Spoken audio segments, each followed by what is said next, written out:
Oh, hey there. Well, I'm Sarah. Welcome to my channel. So today I was just getting ready to make another pair of these lovely Pomona pants that you just saw. And I thought, why not just go ahead and make a video and take you along with me in this sewing journey. So sew along with me the Pomona pants. Woo!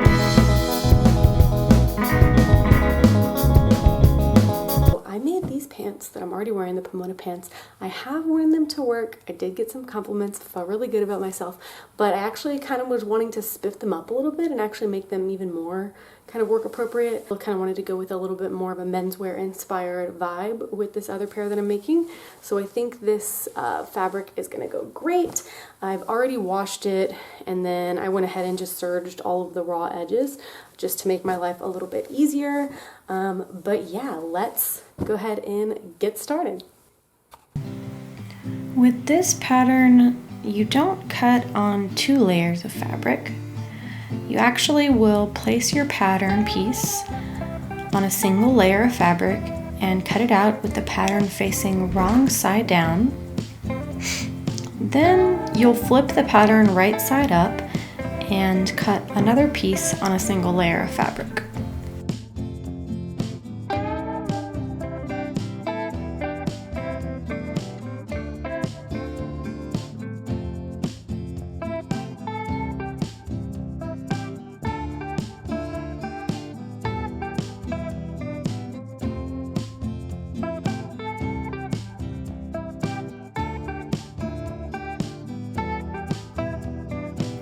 Before unpinning your pattern from the fabric, don't forget to make your notches in the indicated areas.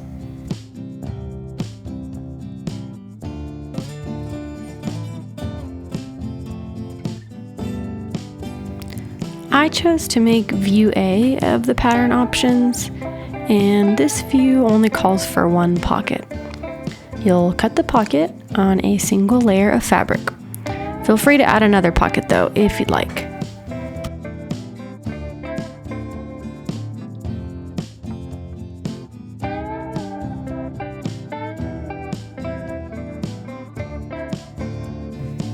For views A and B, you should end up with 3 pattern pieces. The 2 front and back leg pieces, along with 1 pocket. I really love that there are no side seams on this pattern. It gives the pants a really cool and flowy vibe. For the pocket, you will fold the top edge under by 1/2 inch and then go ahead and give that a good press.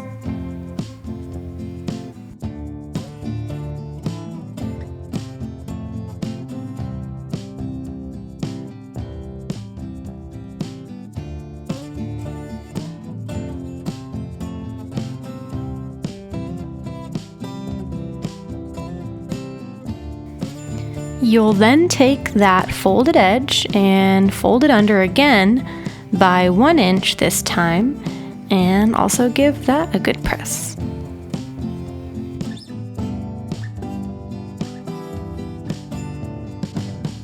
Go ahead and pin the folded edge, and then we're gonna stitch it in place. Okay, so I stitched the top of the pocket here, folded under with the hem. Now the pattern calls for just folding the sides and the bottom up 1/2 inch and then pressing before attaching it to the leg. I'm gonna go ahead and actually serge this edge, and this edge before folding and pressing them in, just to give it better longevity here. Alright, so next step, I've already gone ahead and serged the other edges that I didn't do the double folded hem on for the pocket. So now it's time to attach the pocket to the right side of the pants, the right back. I'll show you a little bit about how that looks on these current pants. These other pair of Pomonas that I made. So it's just got one little patch pocket, and I think it's so cute. Pin the pocket to the right side of the pants. Use the markings on your pattern to ensure that you pin it in the right spot. The pinning spot will differ depending on the size that you make. Just for your reference, I'm making a size 4.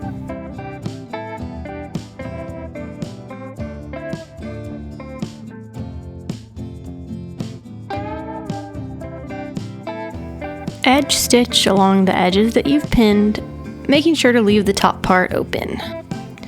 I used to just start sewing a regular edge stitch at the top of the pocket, but I've recently started sewing my pockets like this, where I kind of create a little triangle at the tops of the pocket. I found that this makes the stitching last longer and prevents holes from forming in those areas. It just tends to happen with more wear of the pants. What you want to do is create a right angle triangle with your stitches by pivoting your presser foot and keeping the needle down when you pivot. Then I just use the edge of my presser foot as a guide and sew along all the other pinned edges until I get back to the top of the pocket.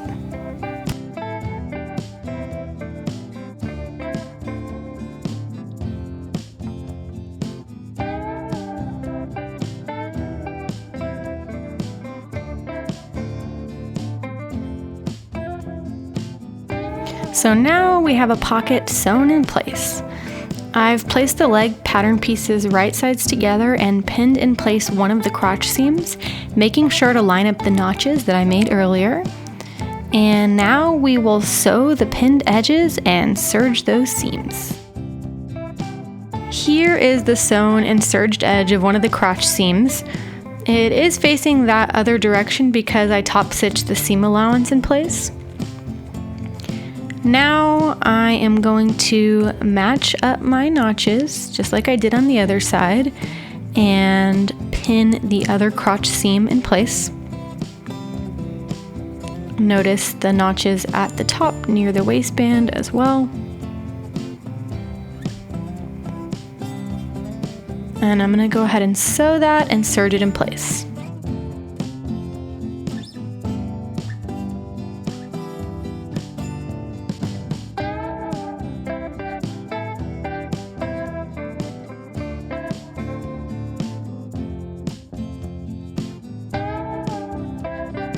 Press the front crotch seam to the left front to prepare to top stitch that seam allowance down. And now we top stitch. It might seem unnecessary to go through with all the top stitching, but in my experience, it really does give the pants a neater look.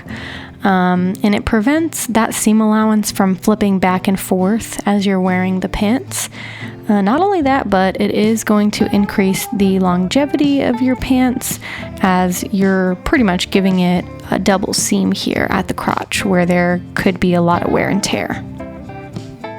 And I'm just using the edge of my presser foot here to guide me to top stitch 1/4 inch away from that crotch seam. All right, now we have something resembling pants.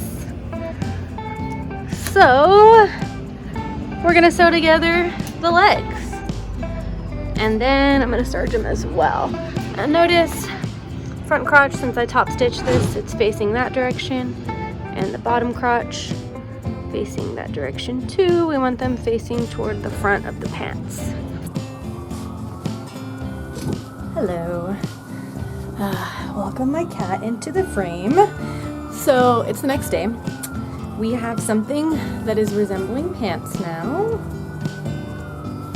These are turned right side out, get the pocket on the back, and here is the front. So now, let me go ahead and flip it inside out so you can see where we're at. Also, I hope your day is going well. I am having a lovely Saturday.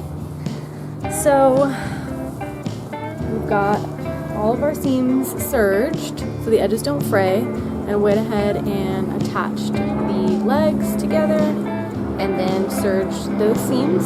So now what we're gonna do is we're gonna flip it back to right side out, and we're gonna come to our machine, and we are going to stitch starting at the crotch all the way to the end of the leg, and we're gonna stitch the seam allowance to the front of the pants. So I'll show you what that looks like in a minute. With your pants right side out, find where the crotch seams meet the leg seam and go ahead and put the presser foot down.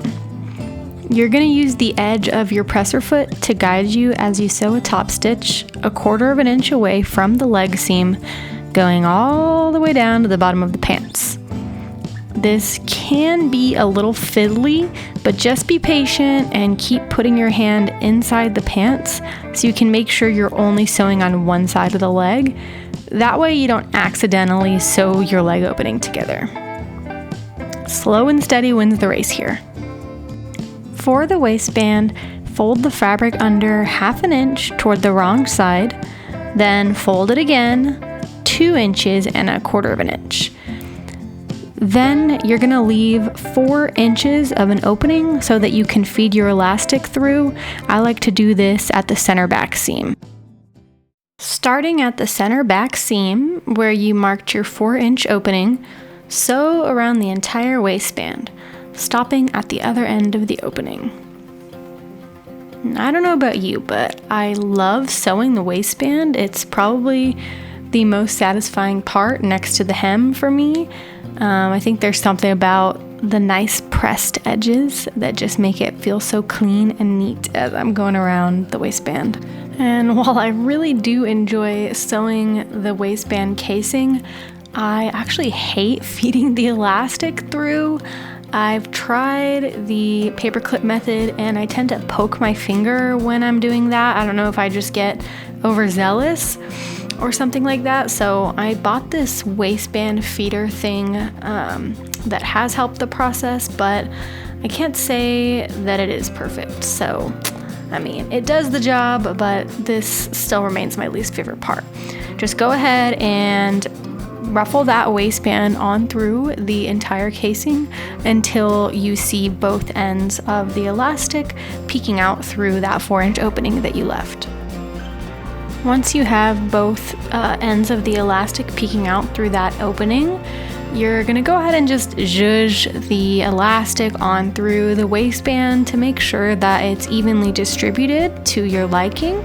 Then pin the 2 ends of the elastic together, and I like to sew a stitch that is kind of like a box with an X inside, so that way we have better stability for the elastic. And now we get to stitch the waistband casing closed. Now, to make the waistband look super neat and clean, you are going to put your needle down where you stopped stitching the waistband earlier, and you're going to stretch out the elastic as you sew, but you don't want the needle to actually go into the elastic. You want to keep in line with your stitches from earlier and stay on that same seam allowance all the way through until you make sure that that 4-inch opening is closed off. And now, of course, take a moment to admire your lovely handiwork. I love looking at the waistband after it's been completed, all those pretty ruffles. And to add an extra personal touch, I have these custom-made labels that I like to put on my homemade projects. You can get these off of Etsy. I find that they just bring me so much joy. And I like these tags because they are super easy to use. You just iron them on. But I am looking to maybe get some sew-on ones in the future because I do like the look of the stitches on a tag as well. All right, finally time for the hem. Now, if you're a shorty like me, I am 5'2", you are probably going to need to cut off some extra fabric before you start folding and sewing your hem. I cut off 2 inches. And now we're going to go ahead and fold the raw edge of the hem under 1/2 inch toward the wrong side of the fabric, and go ahead and give that a good press.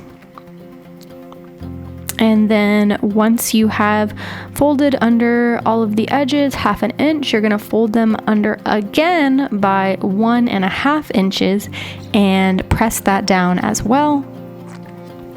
And then pin that in place and get ready to sew.